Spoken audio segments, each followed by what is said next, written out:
നമസ്കാരം. മലയാളി വാർത്തയിലേക്ക് സ്വാഗതം. കോൺഗ്രസിൽ നാണം കെട്ട അധികാര വടംവലി നടക്കുകയാണ്. മുഖ്യമന്ത്രിയെ തീരുമാനിക്കാൻ ഇതുവരെ ഹൈക്കമാൻഡിന് കഴിയുന്നില്ല. മുഖ്യമന്ത്രി പദം തനിക്ക് തന്നെ വേണം, അല്ലെങ്കിൽ ഞാൻ കാണിച്ചു തരാമെന്ന് പറഞ്ഞ് കുറച്ചധികം നേതാക്കന്മാർ കേരളത്തിൽ ഉണ്ടായി എന്നുള്ളതാണ് ഹൈക്കമാൻഡിനെ ഇങ്ങനെ ഒരു തീരുമാനം എടുക്കുന്നതിൽ നിന്നും പിന്നോട്ട് വലിക്കുന്നത്. അതായത് കെ.സി. വേണുഗോപാൽ കേന്ദ്രത്തിൽ നിന്നും കെട്ടിയിറക്കപ്പെടുന്ന ഒരു സ്ഥാനാർത്ഥിയായി മാറുന്നു.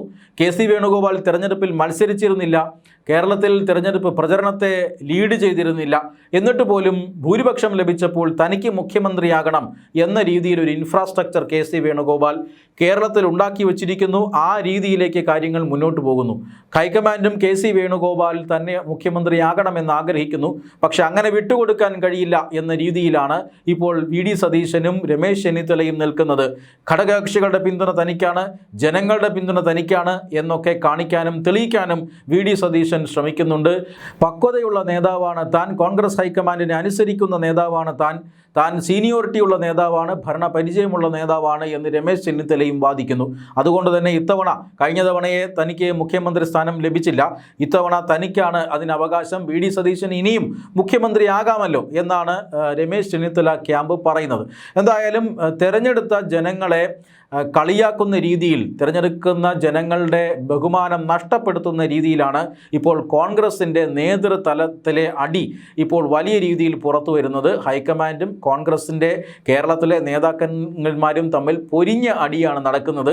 ഈ അടിക്കിടയിലാണ് പ്രധാനമന്ത്രി നരേന്ദ്രമോദിയുടെ ഒരു ഇടപെടൽ ഈ വിഷയത്തിൽ ഉണ്ടാകുന്നത്. പ്രധാനമന്ത്രി നരേന്ദ്രമോദി അങ്ങേയറ്റം കോൺഗ്രസിനെ കളിയാക്കിക്കൊണ്ട് പറഞ്ഞതാണ്. തീർച്ചയായും പ്രധാനമന്ത്രി നരേന്ദ്രമോദി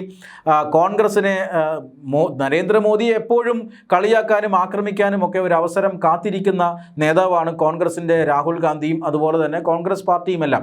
അതുകൊണ്ട് അത്തരത്തിലൊരു അവസരം നരേന്ദ്രമോദിക്ക് കിട്ടുമ്പോൾ നരേന്ദ്രമോദിയും അത് ഉപയോഗിക്കുമെന്നുള്ളത് തീർച്ചയാണ്. അദ്ദേഹം രാഷ്ട്രീയമായി തനി രാഷ്ട്രീയം പറഞ്ഞുകൊണ്ടൊരു പ്രസ്താവന നടത്തി.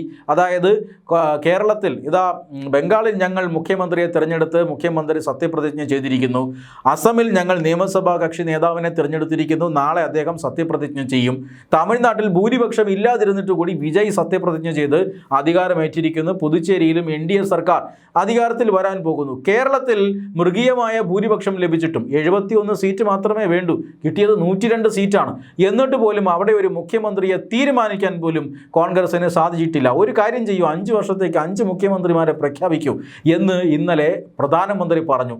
പ്രധാനമന്ത്രിയുടെ ഈ പരിഹാസം കോൺഗ്രസിന് കുറിക്കുകൊണ്ടു എന്ന കാര്യത്തിൽ തർക്കമില്ല. സൈബർ ലോകത്തെ സഖാക്കളെ പോലെ ഇപ്പോൾ കോൺഗ്രസിൻ്റെ സൈബർ പോരാളികളും ക്യാപ്സ്യൂളുകൾ ഇറക്കാൻ തുടങ്ങിയിരിക്കുകയാണ്. അങ്ങനെ ഒരു ക്യാപ്സ്യൂളാണ് കഴിഞ്ഞ ദിവസം നമ്മൾ കേട്ടത്. അതായത് പ്രധാനമന്ത്രി നരേന്ദ്രമോദി എന്തിന് ഈ കോൺഗ്രസിനെ കളിയാക്കണം? കാരണം കോൺഗ്രസ് അതിൻ്റെ സംഘടനാപരമായ നടപടിക്രമങ്ങളിലൂടെ മുന്നോട്ട് പോവുകയാണ്. എന്തിനാണ് പ്രധാനമന്ത്രിക്ക് ഇതിനകത്ത് കാര്യം? പ്രധാനമന്ത്രി എന്തുകൊണ്ട് ഞങ്ങളെ കളിയാക്കണം?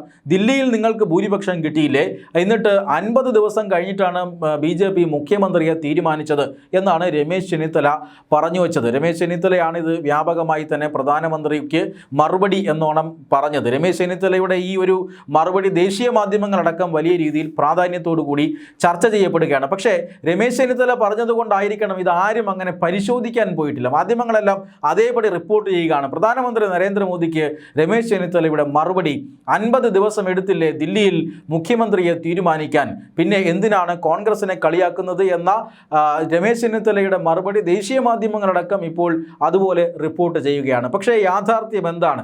50 ദിവസം എടുത്തോ ഈ ദില്ലിയിൽ സർക്കാർ രൂപീകരിക്കാനായി അല്ലെങ്കിൽ മുഖ്യമന്ത്രിയെ തിരഞ്ഞെടുക്കാനായി എന്ന് നോക്കിയാൽ വസ്തുതകൾ പരിശോധിച്ചാൽ അങ്ങനെയല്ല. ദില്ലിയിൽ തിരഞ്ഞെടുപ്പ് നടന്നത് 2025-ലാണ്. ഫെബ്രുവരി 8-ന് ഫലപ്രഖ്യാപനം ഉണ്ടാകുന്നു. ഫെബ്രുവരി 20-ന് മുഖ്യമന്ത്രിയായി രേഖ ഗുപ്ത സത്യപ്രതിജ്ഞ ചെയ്ത് അധികാരമേൽക്കുകയും ചെയ്യുന്നു. അതായത് 12-ാം നാൾ അവിടെ മുഖ്യമന്ത്രി അധികാരമേറ്റിരിക്കുകയാണ്. ഈ 12 ദിവസത്തെയാണ് 50 ദിവസമായി രമേശ് ചെന്നിത്തല പെരുപ്പിച്ച് കാട്ടിയത്. ബാക്കിയുള്ള 38 ദിവസം രമേശ് ചെന്നിത്തല ഒന്ന് തള്ളിമറിച്ചതാണ്. എന്തായാലും രാഷ്ട്രീയമാണ്. പക്ഷേ വസ്തുതകൾ ഇതാണ്. 50 ദിവസം ഒന്നും ദില്ലിയിൽ മുഖ്യമന്ത്രിയെ തീരുമാനിക്കാൻ എടുത്തിട്ടില്ല. 12-ാം ദിവസം അവിടെ മുഖ്യമന്ത്രി ഉണ്ടായി. എന്തിന് 12 ദിവസം എടുത്തു ചോദിച്ചാൽ അവിടെയും അതിന് BJPക്ക് ഉത്തരമുണ്ട്. BJP അതിന് വളരെ വിശദമായി തന്നെ ഉത്തരം പറയുന്നുണ്ട്. അതായത് ദില്ലിയിൽ ഒരു പ്രത്യേക രാഷ്ട്രീയ സാഹചര്യമായിരുന്നു. ആം ആദ്മി പാർട്ടിയുടെ കുത്തക ഭരണ ഭരണമാണ് അവിടെ ഉണ്ടായിരുന്നത്. ആ ഭരണം അവസാനിപ്പിക്കുക അത്ര എളുപ്പമായിരുന്നില്ല. കാരണം മൃഗീയ ഭൂരിപക്ഷം ആം ആദ്മി പാർട്ടിക്ക് ആ സമയത്ത് ദില്ലിയിലുണ്ടായിരുന്നു. ഇത് അവസാനിപ്പിക്കണമെങ്കിൽ വലിയ ക്യാമ്പയിൻ വേണം. ആ ക്യാമ്പയിൻ നയിച്ചത് സംസ്ഥാനത്തെ പ്രഗത്ഭരായ BJP നേതാക്കന്മാരാണ്. അവിടെ ഉണ്ടായിരുന്ന BJPയുടെ സംസ്ഥാന അധ്യക്ഷന്മാരും അന്ന് മുൻപന്തിയിലുണ്ടായിരുന്ന ഘടാഘടിയന്മാരായ ദില്ലി BJP നേതാക്കന്മാരാണ് ഈ ക്യാമ്പയിൻ നടത്തിയത്. ആ ക്യാമ്പയിനിൻ്റെ മുന്നിലെങ്ങും നമ്മുടെ രേഖാ ഗുപ്ത ഉണ്ടായിരുന്നില്ല. തീർച്ചയായും അതിൻ്റെ ഭാഗമായിരുന്നു. രേഖാ ഗുപ്ത BJPയുടെ അനിഷേധിയായ നേതാവ് തന്നെയായിരുന്നു.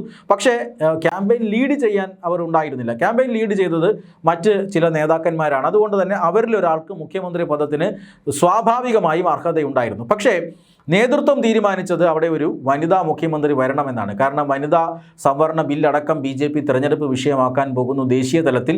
അതുകൊണ്ട് അവിടെ ഒരു വനിതാ മുഖ്യമന്ത്രി വരണമെന്ന് BJP കേന്ദ്ര നേതൃത്വം ആഗ്രഹിച്ചു. അത് തിരഞ്ഞെടുപ്പിന് ശേഷമാണ് BJP കേന്ദ്ര നേതൃത്വം അത് മുന്നോട്ട് വയ്ക്കുന്നത്. അതിനുശേഷം ജനാധിപത്യപരമായ ചർച്ചകൾ നടക്കേണ്ടതുണ്ട്. അത് അടിച്ചേൽപ്പിക്കലല്ല ഉണ്ടായിരുന്നത്.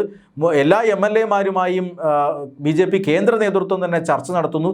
വനിതാ MLA-മാരെ മാത്രം വിളിച്ച് ചർച്ച നടത്തുന്നു. അതിനുശേഷം ഒരു ഒറ്റ പേരിലേക്ക് എത്തുന്നു.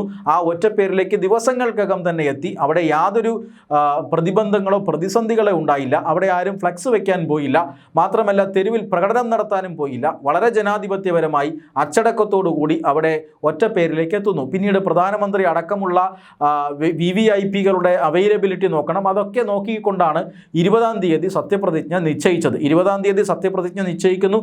അതിന് തൊട്ട് മുമ്പുള്ള ദിവസം നിയമസഭാ കക്ഷി യോഗം നിശ്ചയിക്കുന്നു. ആ നിയമസഭാ കക്ഷി യോഗത്തിൽ പേര് പ്രഖ്യാപിക്കും വരെ ഈ രേഖാ ഗുപ്തയുടെ പേര് ഒരൊറ്റ കുഞ്ഞു പോലും പുറത്തറിഞ്ഞില്ല എന്നത് മാത്രമേ ദില്ലിയിൽ സംഭവിച്ചിട്ടുള്ളൂ. അതുമാത്രമേ ഉണ്ടായിട്ടുള്ളൂ. കേരളത്തിലെ ഈ തമ്മിൽ പോരുമായിട്ടും ചക്കളത്തിൽ പോരുമായിട്ടും കേരളത്തിലെ നാണം കെട്ട ഈ ഫ്ലക്സ് യുദ്ധവുമായിട്ടും ഗ്രൂപ്പ് യുദ്ധവുമായിട്ടും നേതാക്കന്മാർ തമ്മിൽ തലതല്ലിച്ചാകുന്നതുമൊക്കെയായി ദില്ലിയിലെ ഈ ഒരു മുഖ്യമന്ത്രി തെരഞ്ഞെടുപ്പിനെ താരതമ്യം ചെയ്യാനാവില്ല എന്നാണ് വസ്തുതകൾ നമുക്ക് പറഞ്ഞു തരുന്നത്.